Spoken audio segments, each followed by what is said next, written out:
You mentioned OBJ, and he has had a lot of adversity, and he's been in the league and kind of bounced around. You said you were college roommates with him. What's something that people don't really understand about Odell Beckham Jr.? I mean, everybody knows the football player Odell and how amazing he does on the field and all the creative ways of catching that he has. But the type of person he is that really gets it.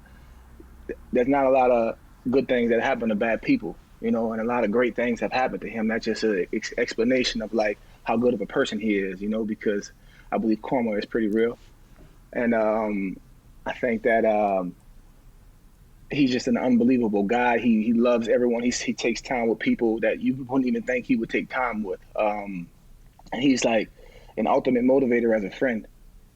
He's got me out of moments where I was mentally down and uplifted me in many moments, and vice versa, So it's kind of like good to have him as a friend and, really as a brother, That's how I look at him. My mom and my parents, they all carpool to the games. So like in high school, we were rivals in high school. So I kind of been knowing him for a minute. So like I said, I'm really pulling him and hoping that he can get one this year. Well, he's going to be playing with Matthew Stafford, who is getting his first shot at a Super Bowl. You look at Joe Burrow and you look at Matthew Stafford as a linebacker. Who would you rather go up against? Joe Burrow. Why? I just want to intercept him. As big of a fan as I am of Joe Burrow, I need to get a hand on one of his footballs. Like that's like I want every quarterback who's a top guy. Like for me, I want to sack him and I want to get an interception from him or whatever, get the ball off him, and I want him to sign it after. So that's I like love that. Use that as a trophy. That's like my goals, and every time I play anybody, really. Okay, so who do you think has the edge between these two quarterbacks based on the fact that you see and you study so many quarterbacks?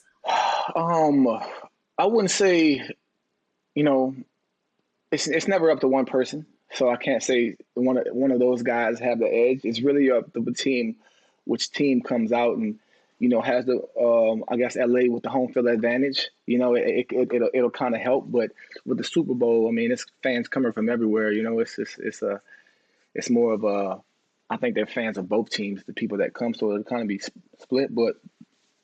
And that really doesn't even matter when it all comes down to who's going to bring the most juice out there, who's going to be the most consistent.